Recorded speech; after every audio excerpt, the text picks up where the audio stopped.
अस्सलाम वालेकुम नाज़रीन, मैं हूं आपका मेजबान ज़ीशान अफजल धामा और एक बार फिर आप सबको खुश आमदीद कहता हूं सिटीजन न्यूज के प्रोग्राम शतरंज में। पाकिस्तान की बिगड़ती हुई मुआशी सूरत हाल और मौजूदा नातवा और कमजोर हुकूमत और इमरान खान साहब के सियासी जलसे और शोला बयानी। तो जनाब, पाकिस्तान की मईशत इस वक्त लड़खड़ा रही है। पाकिस्तान डिफॉल्ट तो नहीं करने जा रहा, अलबत्ता पाकिस्तान को मुआशी महाज पर नहायत ही बड़े चैलेंजेस का सामना है। इसीलिए नौमुंतखब वजीर आजम मियां मोहम्मद शहबाज शरीफ साहब ने सऊदी अरब और दुबई के दौरे किए और कोशिश की कि कुछ डॉलर्स पाकिस्तान की किटी में आ जाए, लेकिन वहां से इस दफा चिट्टा जवाब मिला है और कहा गया है कि वो मीटिंग जो आपकी आईएमएफ के साथ मई में स्केड्यूल्ड है, अगर उसमें आईएमएफ के साथ आपके मामला तय पा जाते हैं तो फिर सऊदी अरब और दुबई आपको पैसे दे देंगे और उस सूरत में सऊदी अरब से $3 अरब मिलेंगे, दुबई से $1 अरब मिलेंगे और आईएमएफ के साथ मामला तय होने पर $5 अरब मिलेंगे। जब ये सारे पैसे आएंगे तो शायद इस हुकूमत को कुछ सुख का सांस मिल जाए, लेकिन आईएमएफ के साथ अगर मामला तय पाते हैं तो उन मामलात के जितने भी असरात होंगे वो आम आवाम पर पड़ेंगे और उनकी एक दफा फिर चीखें निकलेंगी। सऊदी अरब के साथ जब मामला तय नहीं पाए तो मेरा माथा वैसे ठिंका था कि इसकी वजह क्या है, क्योंकि सऊदी अरब ने हमेशा तारीखी तौर पर सबसे ज्यादा अगर किसी जमात की हुकूमत को सपोर्ट किया है तो वो नून लीग को सपोर्ट किया है, और इसके बाद सबसे ज्यादा अगर उन्होंने किसी जमात की हुकूमत में आकर मुखालफत की है तो वो पीपल्स पार्टी की है। लेकिन इसकी वजह सिर्फ ये सादा सी नहीं है कि वह नवाज शरीफ मौजूद नहीं और शायद इसलिए उन्होंने मुखालफत की है, बल्कि इसकी दो वजूहात हैं। पहली, पिछली साबका हुकूमत जो पीटीआई की गुजरी है, खारजी तौर पर सऊदी अरब के साथ उनके मामलात बड़े मुखासमाना थे, और दूसरी वजह इसकी सबसे बड़ी यह है कि सऊदी अरब को दिखाई दे रहा है कि पाकिस्तान के मुआशी मामलात बिल्कुल नहीं संभले और ना ही संभल सकेंगे, इसलिए पैसे देना जाया करने के बराबर है। तो जनाब, आप देखते हैं कि ये जो नातवा कमजोर हुकूमत है ये कब तक इन मामलात को लेकर चल सकती है, क्योंकि कम से कम 39 रुपए पेट्रोल की कीमत बढ़ानी है और 70 रुपए डीजल की कीमत आज की तारीख में इस हुकूमत को बढ़ानी ही बढ़ानी है। लेकिन यह हुकूमत इस तरह के सियासी और मुआशी फैसले सिर्फ इसलिए नहीं कर पा रही, एक तो यह भानपति का कुंभा है, यानी कि चुन चुन कर बंदे इकट्ठे किए गए हैं, और दूसरा सबसे बड़ी वजह यह है कि एक साल के अंदर अंदर इलेक्शन है और एक साल के अंदर अंदर एक इलेक्शन हो और आपको फ्रंट फुट पर खेलने का मौका मिल रहा हो और आप इस तरह कीमतें बढ़ा दें तो फिर आवाम के गुस्से से आप बच नहीं सकते। तो जनाब, अब देखना पड़ेगा कि ये जो मौजूदा हुकूमत है ये कितने दिन चलती है। मियां मोहम्मद नवाज शरीफ साहब ने अपनी पार्टी का इजलास लंदन में बुला लिया है। शाहिद खाकान अब्बासी साहब ऑलरेडी वहां पर हैं। ख्वाजा साद रफीक, एहसन इकबाल यानी सेकंड टियर लीडरशिप भी अब लंदन जा रही है। वहां बैठकर 2-3 फैसले करने हैं। सबसे पहले कि कितनी देर तक ये बोझ उठाकर चलना है। मेरी नून लीग के कुछ जराये से बात हुई है, उनका यह कहना है कि मियां मोहम्मद नवाज शरीफ साहब इस बात के हामी निकल रहे हैं कि इलेक्शन हो ही जाए तो बेहतर है।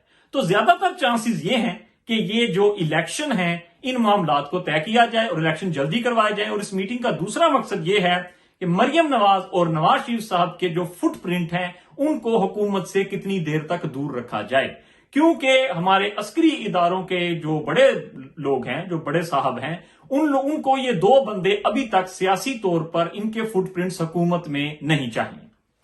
तो जनाब, मियां मोहम्मद नवाज शरीफ साहब की ये मीटिंग बहुत अहम है। हो सकता है इमरान खान साहब को धरना देना ही ना पड़े, बहुत बड़े एहतजाज की कॉल देनी ही ना पड़े और ये हुकूमत अल्टीमेटली इलेक्शंस का ऐलान कर दे, क्योंकि अगर मियां मोहम्मद नवाज शरीफ साहब इस मुल्क से थोड़ी सी भी मोहब्बत करते हैं, कोई भी सियासी लीडर अगर इस मुल्क से मोहब्बत करता है जिसको मैं माप नहीं सकता, उसको फटाफट इलेक्शन अनाउंस कर देनी चाहिए, क्योंकि एक नई हुकूमत ही अगले 5 साल के लिए एक बेहतर इकोनॉमिक प्लान लेकर आ सकती है और बड़े फैसले ले सकती है। यह हुकूमत वोटर से भी ब्लैकमेल हो रही है, अपने हवारियों से भी ब्लैकमेल हो रही है और आने वाले वक्त के लिए, आने वाले इलेक्शनों के लिए भी बहुत सख्त परेशान है।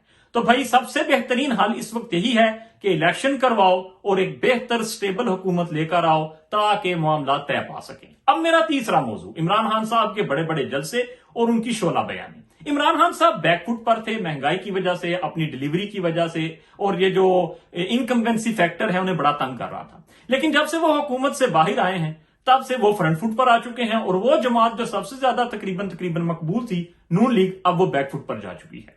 इमरान खान साहब के जलसे जुलूस और सियासी मामलात पर जहां उनको मुफादात मिल रहे हैं वो बिल्कुल जायज हैं, लेकिन इमरान खान साहब अब जलसों में खुलकर खेलना शुरू कर रहे हैं। यानी कि उन्होंने एक बहुत बड़े इदारे के सरबराह को मीर जाफर करार दे दिया।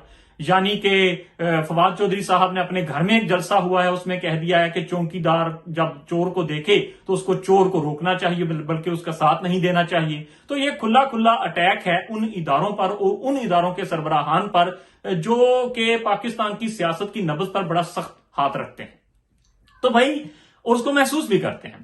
تو بھائی بات بڑی سادہ سی ہے، مجھے عمران خان صاحب سے کوئی شکوہ نہیں ہے کہ وہ نام کھل کے لینا شروع کر رہے ہیں یا وہ شاید کھل کے نام لے لیں. مجھے شکوہ اور شکایت ان سے ہے کہ پچھلے میرے خیال سے جب سے ہم نے ہوش سنبھالا ہے اور سیاست کو سمجھنا شروع کیا ہے، ہم تو تب سے رو رہے ہیں بھائی سیاست دانوں کو اپنا کام کرنے دیجیے. آپ نے ذوالفقار علی بھٹو کو پالا، وہ آپ کے آگے آگے کھڑا ہو گیا. آپ نے نواز شریف کو پالا پوسا بڑا کیا، اس نے آپ کو آنکھیں دکھائیں. آپ نے عمران خان کو اقتدار میں لانے کے لیے ایٹی چوڑی کی زور لگا دیے. آپ نے ہر طرح کی کوشش کی کہ وہ کسی طریقے اقتدار میں آئے. آپ نے آزاد امیدواران کھڑے کیے. آپ نے جن لوگوں کے نون لیگ کے ٹکٹ لیے ہوئے تھے ان کو فون کر کے بولا ٹکٹ واپس کرو. آپ اور جو نہیں مانا انجینئر قمر الاسلام جیسے انسان، ان کو صاف پانی کیس میں اندر کر دیا. ان کے بچے ان کی الیکشن کمپین چلاتے رہے، لوگوں کو جیل میں ڈالا. لیکن الٹیمیٹلی آج عمران خان آپ کو منہ چڑھا رہے ہیں. آپ ایک بات یاد رکھیے، اگر آج کے سیٹ اپ میں بھی آپ نیوٹرل نہیں ہیں اور کسی کی مدد کر رہے ہیں تو اس بات کی میں گارنٹی دیتا ہوں کہ جو ہی آپ وہ انگوٹھا اس کے منہ میں سے نکالیں گے، وہ جو اس وقت چوس رہا ہے، تو وہ آپ کو باقاعدہ اسی طرح لان تان کرنا شروع کر دے گا. وہ میرے جیسے بد دماغ لوگ جو پہلے دن سے یہ کہتے ہیں کہ آپ کا سیاست کے ساتھ کوئی تعلق نہیں ہونا چاہیے، وہ اس ادارے سے سب سے زیادہ محبت کرتے ہیں. کیونکہ سیاسی جماعتوں کے کارٹلز ہوتے ہیں، سیاسی جماعتوں کا ایک بونانزا ہوتا ہے. سیاسی جماعتوں کہ جب گروہ ہوتے ہیں، جب ان کے لیڈران کو آپ ٹارگٹ کرتے ہیں یا ان کی مدد کرتے ہیں یا نیوٹرل ہو جاتے ہیں، تو وہ الٹیمیٹلی اپنے لیڈر کی محبت میں آ کر آپ پر لان تان کرتے ہیں. اس سے ادارہ کمزور ہوتا ہے اور اس سے ادارے کی ساکھ متاثر ہوتی ہے. میں آج بھی آپ سے یہی ریکویسٹ کروں گا کہ آپ نے جو بھی سٹانس لیا ہے اور کہا ہے کہ ہم اے پولیٹیکل ہو چکے ہیں، ویسے تو یہ وقت ہی بتائے گا کہ آپ ہوئے ہیں یا نہیں. میری آپ سے گزارش ہے کہ آپ اے پولیٹیکل رہیے، سیاست دانوں کو سیاست کرنے دیجئے. یہ ملک کہیں لے کر نہیں جائیں گے، یہ کہیں بھاگ بھی جائیں گے تو خود ہی جائیں گے، ملک کو ساتھ لے کر نہیں جائیں گے. ہاں، ادارے سلامت رہنے چاہیے، اداروں کا سربراہ چاہے کوئی بھی ہو، کیونکہ ادارے اپنے کنڈکٹ پر اور اپنی یونیفارمٹی پر چلتے ہیں. ادارے کسی ایک شخص کی وجہ سے نہیں چلتے. قبرستان بھرا پڑا ہے ان لوگوں کے ناموں سے، ان لوگوں کے کتبوں پر نام لکھے ہوئے ہیں قبروں پر، جو یہ سمجھتے تھے کہ یہ ملک یا ادارہ ان کے بغیر نہیں چل سکتا تھا.